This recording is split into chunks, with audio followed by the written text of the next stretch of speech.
السلام علیکم دوستو، آج ہم آپ کو کچھ ایسے ٹوٹکوں کے بارے میں بتائیں گے جن کے بارے میں کبھی آپ نے سنا نہ ہوگا۔ پیشاب کر کے فوراً پانی مت پیا کریں ورنہ پیشاب پیلا آئے گا۔ نہا کر کبھی آنکھوں میں سرما مت لگائیں ورنہ بینائی کم ہو جائے گی۔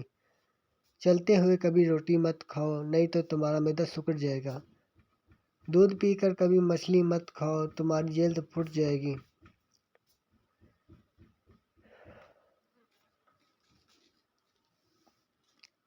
پخانہ کر کے فوراً روٹی مت کھایا کریں ورنہ بواسیر ہو جائے گی۔ آدھی رات کو اٹھ کر کچھ مت کھاؤ، پیٹ میں پانی بھر جائے گا۔ گوشت کھا کر کبھی دودھ مت پیو، تمہارے دانتوں میں کیڑا لگ جائے گا۔ نہانے کے بعد سویا مت کرو ورنہ دماغ کمزور ہو جائے گا۔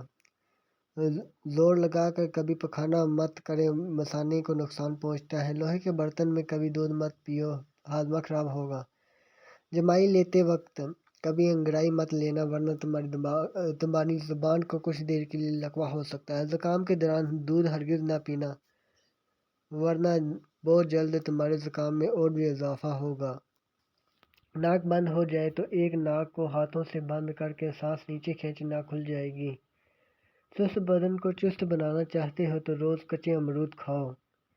بینائی کمزور ہے تو صبح اٹھتے ہی پالک کے پتوں کو دیکھو۔ سبق یاد نہیں ہوتا تو سونے سے پہلے دودھ میں دھنیا ڈال کر پیا کرو، جو بھی دیکھو گے اور جو بھی پڑھو گے یاد ہو جائے گا۔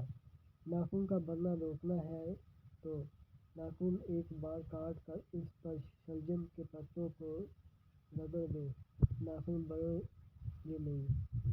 سانس لینے میں تکلیف ہو تو سبز چائے پیا کرو۔ واش روم میں زیادہ بدبو پھیل جائے تو شہتوت کی لکڑی کو جلا کر رکھ دیں، بدبو ختم ہو جائے گی۔ اگر گھر میں پیاز اگے ہوئے ہوں تو بچھو نہیں آتے۔ گھر میں بھنڈی کی سبزی لگی ہوئی ہو تو ٹڈی نہیں آتی۔